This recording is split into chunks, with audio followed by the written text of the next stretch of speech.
इस वीडियो में हम बात करेंगे, अभी कुछ दिन पहले ही आपका फाइनल रिजल्ट आया है। आपको जो भी डिपार्टमेंट मिला है एक बार फिर से आप कमेंट में ज़रूर लिखिएगा। और रिजल्ट आने के बाद आप ज़रूर जानना चाह रहे हो कि आगे का प्रोसीजर क्या रहने वाला है, कब तक आपकी ज्वाइनिंग होगी, अभी आप कौन कौन से डॉक्यूमेंट बना के रख सकते हो। बहुत सारे मैसेज कॉल अभी बीच में आए थे, लेकिन बीच में सीजीएल का आ गया था। इसकी वजह से मैंने सबको मना कर रखा था कि अभी आप कोई भी मैसेज या कोई भी इन्फॉर्मेशन सीएचएसएल के रिगार्डिंग आप मुझसे मत मांगिएगा।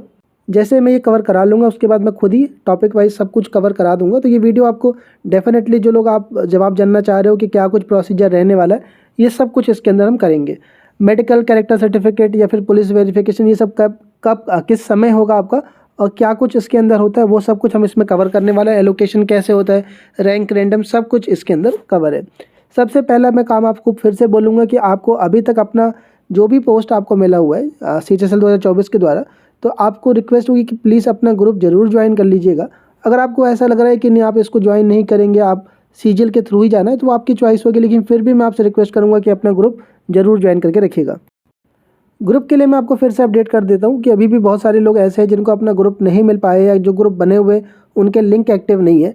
मैंने जब रिजल्ट आया था उसके बाद बहुत सारे ग्रुप पोस्ट किए थे। अगर अभी भी आपको अपना ग्रुप नहीं मिला है तो आप अपने ग्रुप का टेलीग्राम चैनल बना करके या एक ग्रुप बनाकर, कैसे ग्रुप बनाना होता है वीडियोज़ वगैरह देख सकते हो, आप मुझे भेज दीजिएगा। साथ में कोशिश करिए कि पोस्ट का नाम और उसका पोस्ट कोड लिख करके डाल दीजिएगा, मैं पोस्ट कर दूँगा। और जो लोग नहीं बना पा रहे हो, आप मेरा चैनल ज्वाइन करके रखिएगा, नीचे लिंक दिया हुआ है, जैसे ही आपको अपना ग्रुप मिलेगा उसको ज़रूर ज्वाइन करके रखिएगा।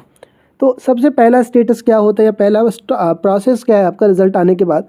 जब आपका रिज़ल्ट अभी पीछे हफ्ते आया था, तो कई लोग ये जानना चाह रहे हो कि क्या अभी पिछले मतलब नेक्स्ट आने वाले 1-10 दिन के अंदर क्या हमारा स्टेट का आ जाएगा। तो देखो, पहले क्या होता है, एक नॉमिनेशन स्टेटस हम जान लेते हैं कि ये क्या चीज़ होती है। आपने एसएससी का जो एग्ज़ाम है अलग अलग रीजन से दिया है, राइट। जैसे एसएससी एनआर होता है, डब्ल्यूआर होता है, वैसे ही आपका एसएससी जो अपना जो रीजनल कैंडिडेट है, जैसे मान लो आपने एनआर से पेपर दिया, यानी दिल्ली के, राजस्थान के, हरियाणा के लोग, तो आपका जो जो भी डिपार्टमेंट मिला हुआ है, राइट, उस डिपार्टमेंट को आपका डोजियर, ये डोजियर क्या होता है मैं आपको फिर समझा देता हूँ। जो लोग फर्स्ट टाइमर हो गए, जब आपने एसएससी को फॉर्म भरा हुआ था तो आपने अपनी बेसिक इन्फॉर्मेशन भरी हुई थी, तो वो पूरा कुछ बेसिक डिटेल निकाल करके, साथ ही साथ जब आप एग्ज़ाम देने जाते हो तो टीयर 1 में आप कमीशन कॉपी भरते हो, टीयर 2 में भरते हो, इन सब का डॉक्यूमेंट बना करके एक फ़ाइल में भर के, वो आपका जो मान लो आपको रजिस्ट्रार जनरल मिला है, आपको सीजीडीए मिला हुआ है, आपको मिनिस्ट्री ऑफ एएफएचक्यू मिली हुई है, तो जहाँ जिसको भी जो मिला होगा उसको वो भेजेगी। तो ये भेजा कि नहीं भेजा ये कैसे मालूम चलता है, उसी को कहते हैं नॉमिनेशन स्टेटस। जनरली ये रिज़ल्ट आने के 1 महीने के अंदर आपका हर रीजनल जो एसएससी ऑफिस होते हैं वो भेज देते हैं। उनकी जब आप वेबसाइट देखेंगे तो ये आपको मिल जाएगा, राइट। तो आप देखते रहेंगे, आप कैसे मालूम चलेगा, अगर आप ग्रुप ज्वाइन किए रहोगे तो मालूम चल जाएगा कि हाँ भाई एसएससी ने डाला है। बाकी अलग अलग टेलीग्राम चैनल पे भी लोग पोस्ट कर देते हैं कि हाँ, तो बेसिकली ये इसीलिए होता है कि हाँ, आपका जो डोजियर है उस नॉमिनेशन लिस्ट में क्या होता है, आपका नाम लिखा रहेगा, आपको कौन सा डिपार्टमेंट मिला है वो लिखा रहेगा, और आगे लिखा रहेगा कि डोजियर सेंट। आपका जो डोजियर है वो एसएससी ने आप उनको भेज दिया। अब आगे की जो कार्यवाही होगी, जो भी प्रोसेस है, वो आपका डिपार्टमेंट करेगा। तो एटलीस्ट रिजल्ट आने की 1 महीने तक तो आपका कोई कुछ नहीं करने वाला है एलोकेशन वगैरह, बिकॉज जब तक आपका डोजियर नहीं पहुंचता। अब आता है बात अलोकेशन ऑफ स्टेट। जैसे ही आपके डिपार्टमेंट को आपका डोजियर मिलता है तो वो करता है स्टेट का अलोकेशन। आपको पता है कि जो आपको डिपार्टमेंट मिला है वो 2 तरह का डिपार्टमेंट है, 2 तरह के डिपार्टमेंट होते हैं जनरली। एक वो जो स्टेट प्रेफरेंस मांगता है और एक जो स्टेट प्रेफरेंस नहीं मांगता है। एक तीसरे तरह का भी आप कह सकते हो जिसकी पोस्टिंग परमानेंट दिल्ली है, राइट। तो अगर हम बात कर लें जो स्टेट प्रेफरेंस मांगेगा, तो जो भी डिपार्टमेंट स्टेट प्रेफरेंस मांगेगा पहले वो आपको स्टेट प्रेफरेंस का ऑप्शन देगा। ये उनकी वेबसाइट पर आ जाता है। जैसे डिपार्टमेंट ऑफ पोस्ट अगर आपको मिला हुआ है या डीजीएचएस मिला हुआ है आपको, तो वो डीजीएचएस आपका अपनी वेबसाइट पे आपसे प्रेफरेंस मांगेगा। ये प्रेफरेंस फॉर्म जो होता है आपका भर के देने के लिए एक सैंपल दिया जाएगा आपको। अगर ऑफलाइन, जनरली अभी ये ऑफलाइन कर रहे हैं एलडीसी वाले जो पोस्ट होते हैं, बाकी अगर आप इनकम टैक्स का देखेंगे, एक्साइज का देखेंगे, तो वो अब ऑनलाइन हो चुका है। तो ये आपको ईमेल के द्वारा रिसीव होता है, या फिर आपको जो उनकी वेबसाइट होगी उस पर ये डाल दिया जाएगा। बच्चे ग्रुप में शेयर कर देते हैं। इसी को भर करके आपको कौन कौन सा स्टेट चाहिए उसकी स्टेट की लिस्ट भी देते हैं।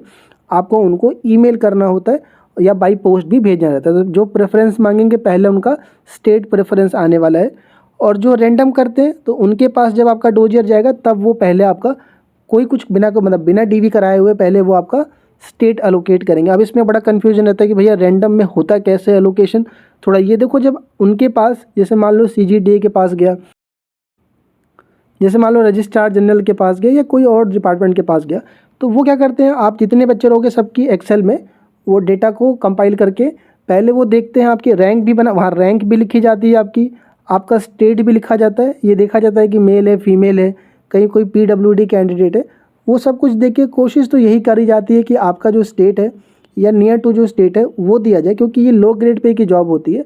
जनरली बच्चे अगर बहुत दूर जाएंगे तो कॉस्ट उनकी ज़्यादा, और जब छोड़ देंगे तो डिपार्टमेंट भी चाहता है कि एटलीस्ट बच्चों को रिटेन करके रखे कैसे करके भी। तो एक ही तरीका होता है कि अगर नियर बाई स्टेट अवेलेबल है या नियर बाई वैकेंसी है तो उनको अलोकेट किया जाए। इसमें फीमेल हो गई, PH कैंडिडेट हो गए, उनको थोड़ा बेनिफिट दी जाती है स्टेट अलोकेट करने में, राइट। लेकिन वही बात है कि अगर प्राइम लोकेशन पे वैकेंसी नहीं रही तो वो एक इशू रहता है। उस टाइम पे क्या करती है डिपार्टमेंट, जैसे मान लो आपका हेडक्वार्टर दिल्ली के अंदर है, तो जैसे ही आपका डोजियर पहुंचेगा तो वो अपने जितने भी रीजनल ऑफिसेस हैं हर स्टेट में उन सब से एक बार ईमेल करके उनकी वैकेंसी मांग लेगी कि आपको कितने स्टाफ की ज़रूरत है, राइट।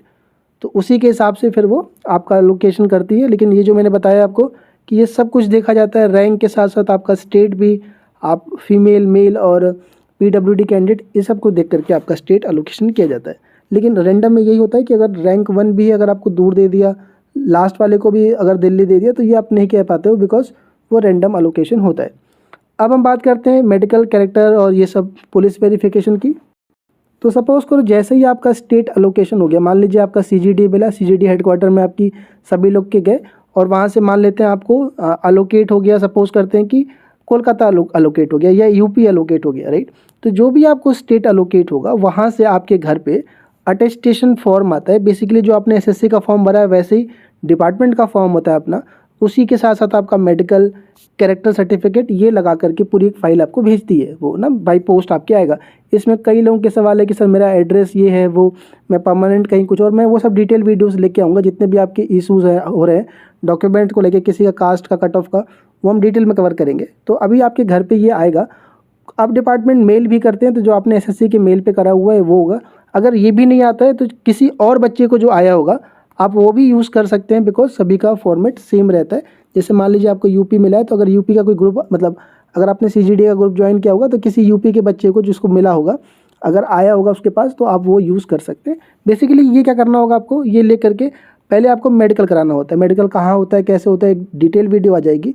आपका जो जिला अस्पताल होगा वहीं से होगा, आपका जो दिल्ली वाले हैं उनका RML में होता है, और वहाँ से आपको बनवा के लेके जाना होता है। उसी में कैरेक्टर होता है, कैरेक्टर गैजेटेड अधिकारी से बनवाना होता है। कुछ डिपार्टमेंट 2 अलग अलग गैजेटेड अधिकारी से मांगते हैं। जनरली 1 साल या 6 महीने के अंदर आपको जान रहे हो ऐसा कुछ चाहिए होता है। ये सब बन जाते हैं, ये कोई बहुत कठिन चीज़ नहीं होती या बहुत परेशान होने की ज़रूरत नहीं। लेकिन हाँ, 1 दिन 2 दिन 3 दिन का समय आपका इसमें जाता है। तो ये चीज़ तब होगी जब स्टेट अलोकेट हो जाएगा, तो वहाँ से ये कागज़ आएगा। तो ये बनवा करके मेडिकल और गैजेट, ये वाला कैरेक्टर सर्टिफिकेट, इनको साथ में लेकर के आपको एक दिन बुलाया जाता है। उसमें लिखा रहेगा आपके अटेस्टेशन फॉर्म के अंदर कि आप इस दिन आकर के DV करवा लीजिएगा। पुलिस वेरिफिकेशन में बता दूं, PVR आपका ज्वाइन करने के बाद आपका होता है। लेकिन कुछ डिपार्टमेंट है, जैसे कि आप अगर CBI ज्वाइन कर रहे हैं, या आप NIA ज्वाइन कर रहे हैं, या फिर आप AFHQ ज्वाइन कर रहे हैं, तो उसमें पुलिस वेरिफिकेशन होने के बाद AFHQ की जो ज्वाइनिंग लेट होती है उसका मेन रीज़न यही होता है कि PVR में होने में टाइम लगता है, ये इसलिए वो डिले करते हैं 9 महीने का टाइम। तो ये तो प्रोसेस हो गई आपकी जो आपका स्टेट अलोकेशन होने के बाद का है। बात करते हैं ज्वाइनिंग लेटर, ये क्या चीज़ होती है। तो सपोज़ करिए अगर आपका CGDA में ही मान लो हुआ, या कोई अदर मान लो रजिस्ट्रार में ही हुआ है, और मान लेते हैं कि आपका UP के अंदर हो गया, या सपोज़ करते हैं राजस्थान में आपका DV करवाया गया जो स्टेट मिला। अब उस डिपार्टमेंट के राजस्थान में ही हो सकते हैं कि 3-4 जगह ऑफिस हो, तो क्या आपको वो राजस्थान वाला जो हेडक्वार्टर वहीं रखेंगे, या जो उनके रीजनल ऑफिस हैं और जगह राजस्थान में, क्या वो आपको वहाँ रखेंगे, ये कैसे मालूम चलेगा। तो ये चीज़ लिखी रहती है आपके ज्वाइनिंग लेटर में। तो ये कब इशू होता है, तो जब आप DV करने जाओगे, जब आपको DV के लिए आएगा अटेस्टेशन फॉर्म, सब आप भर के जब लेके जाएंगे वहाँ पर, जब मैंने बताया ये वाला प्रोसेस जो आपको ये सब करा के जब आप वहाँ लेके जाएंगे, उसके बाद जब आपका DV सक्सेसफुल हो जाएगा, आपके घर में विदिन 10 to 15 डेज़ के अंदर आएगा एक लेटर। वो ज्वाइनिंग लेटर लिखा रहता है, उसमें लिखा रहेगा कि आप इस तारीख तक आके ऑफिस ज्वाइन कर लीजिए। मान लीजिए 30 तारीख तक लिखा हुआ है कि 30 तारीख तक ज्वाइन कर लीजिए, और उसमें लिखा रहेगा कि कौन सा ऑफिस ज्वाइन करना, ऑफिस का नाम लिखा रहेगा, आपको वहीं जा कर के रिपोर्ट करना रहेगा। जनरली ये जो हम बता रहे हैं आपको, ये खासकर अगर CGL की बात करें तो उसमें ये प्रोसीजर फॉलो करा जाता है ज़्यादातर। LDC के केस में क्या होता है कि DV करा के हो सकता है आपसे कहें कि आप कल ही आ जाए, मान लीजिए कोई मुंबई गया हुआ है और वहाँ पर डीवी हुआ आपका, तो मुंबई से वापस आके फिर जाना पॉसिबल नहीं होता, तो वो कहेंगे कि हाँ आप कल से भी आ सकते हैं अगर आपका डीवी हो। तो आपका मतलब इंस्टेंट ज्वाइनिंग हो जाती है। बेसिकली कोई ट्रेनिंग होता नहीं इसमें, तो आप रह के ही जब वहाँ पर ऑफिस में देख करके सीख के ही काम करोगे वहाँ पर, तो इसीलिए वो ज्वाइनिंग तुरंत भी करा देते हैं। बहुत सारे लोग ज्वाइनिंग में एक्सटेंशन चाहेंगे बिकॉज सीजीएल का एग्ज़ाम लगा हुआ है।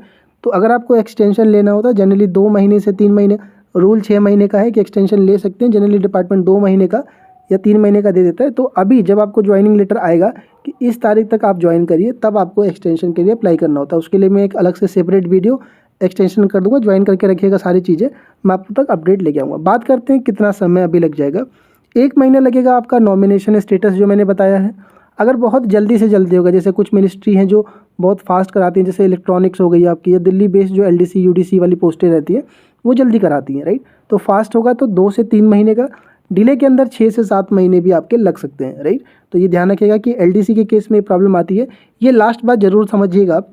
पीछे के केस में मैंने बहुत सारी वीडियो बताए हैं कि रिजल्ट आने के बाद, डिपार्टमेंट मिलने के बाद ही बच्चों को 1-1 साल तक, 1.5 साल तक कुछ भी खबर नहीं मिली। मैंने उसको लेके कई वीडियोस करे हैं और बाद में मालूम चला कि वो वैकेंसी रीअलोकेट हो गई। रीअलोकेशन क्या होता है वो भी हम एक सेपरेट वीडियो कर देंगे, लेकिन एसएससी ने उस पर बहुत अच्छे से काम किया है, इसीलिए आपने वैकेंसी चार्ट लास्ट टाइम बहुत लेट देखी हुई थी। मैं आपसे ये कहूँगा कि अगर 5-6 महीने तक अगर कुछ भी अपडेट आपको नहीं आता है, बिकॉज होता ये है कि जैसे रिजल्ट आ जाता है तो जितने भी टीचर्स आप जो भी सोशल मीडिया पे देखते हो, कोई भी पीछे की चीज़ों को याद नहीं रखता, राइट। सब लोग अब 25 में लग जाएंगे और बच्चे मैसेज करते हैं, ऐसा नहीं कि उन तक पहुंचने की कोशिश नहीं करते, लेकिन वही है कि आप जानते हो कि कोई जल्दी उनको पॉजिटिव रिस्पांस नहीं आता। तो इसीलिए मैं आपसे कहूँगा कि आप अपना ग्रुप ज्वाइन करके रखिएगा, वो आपको काफ़ी हेल्पफुल करने वाला है। अगर 5-6 महीने तक कोई भी अपडेट नहीं आता है तो आप आरटीआई के थ्रू या हो सके तो वहाँ जाके पता करिए कि कहीं कोई वैकेंसी कैंसिल या रीअलोकेशन की तो बात नहीं है, क्योंकि उनको ज़्यादातर लोगों को पता रहता है कि ये बच्चे जो हैं वो सीजीएल वगैरह या हाई ग्रेड पे की तरफ चले जाएंगे, इसलिए भी वो चुप बैठ जाते हैं कि चलो लेट से होगा। तो आपको इसके लिए प्रोसीड करना है। 3-4-5 महीने तक अगर कुछ भी नहीं आता है तो आप ज़रूर वहाँ पर पता करिएगा। बात करेंगे हम डॉक्यूमेंट्स का कि क्या क्या डॉक्यूमेंट लगेगा। 10th की मार्कशीट और सर्टिफिकेट मैं एक वीडियो अलग से लेके आऊँगा पर्टिकुलरली। कई लोग के इश्यूज़ हैं कि मेरे इसमें स्पेलिंग मिस्टेक, वो दिक्कत, एक्स्ट्रा कुमारी लगा हुआ है या फिर एक्स्ट्रा ये लगा हुआ है, वो मैं कर दूंगा। अभी ये चीज़ चाहिए आपको फ़िलहाल के लिए डीवी के लिए। 10th मार्कशीट सर्टिफिकेट कंबाइंड आता है, सीबीएसई बोर्ड से किया होगा तो 12th का चाहिए होगा। अगर आपने पॉलिटेक्निक कर रखी होगी तो वो उसकी जगह ले जाएंगे। ग्रेजुएशन की मार्कशीट सेमेस्टर वाइज है, बीटेक किया है तो वो चाहिए होगा। डीयू वगैरह से कॉन्सोलिडेट किए हुए हैं। कई लोग के इसके लेकर फ़ोन आया कि सर मेरे पास एक ही है, कॉन्सोलिडेट चल जाता है, कोई दिक्कत नहीं है। आपको semester wise year wise marksheet की ज़रूरत नहीं पड़ेगी। अगर डिग्री नहीं है प्रोविजनल ले लीजिएगा, मैं उसको अलग से कर दूंगा एक वीडियो। प्रोविजनल से कोई दिक्कत नहीं आती है। कास्ट सर्टिफिकेट सेपरेट वीडियो जाएगा कास्ट के लिए। जितने भी आपकी समस्या हैं सब मैं 1 गो में कवर कर दूंगा। आधार कार्ड, पैन कार्ड अगर नहीं है, कई लोग के पास अभी भी पैन कार्ड नहीं है, बनवा लीजिएगा, ज़रूरत पड़ेगा वहाँ पर। आपके बिना उसके बिना सैलरी की दिक्कत पड़ेगी। अपना अकाउंट खुलवा के रखिएगा खुद के नाम का, सैलरी उसी में आता है। जब ज्वाइनिंग का प्रोसेस होता है उस टाइम पर आपके बैंक अकाउंट लगेगी। एनओसी जो लोग जॉब में है इंटीमेट कर दिया होगा डिपार्टमेंट को, जब आपका डिपार्टमेंटल डीवी होगा तब आपको अपने ऑफिस से एनओसी लेके जाना पड़ेगा।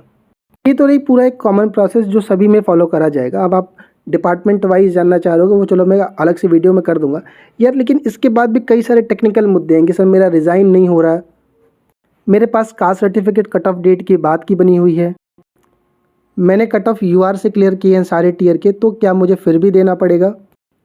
स्पेलिंग मिस्टेक का, फादर का, मदर का या खुद के नाम का, ये सब मैं बहुत बारीकी से लेके आ रहा हूँ। वीडियो को शेयर कर दीजिएगा, जो भी ग्रुप बनाया होगा आपने, जो भी एडमिन सुन रहे होगे, मैं एक एक वीडियो जो लेके आ रहा हूँ वो सारे आपकी प्रॉब्लम को ज़रूर सॉल्व कर देगा।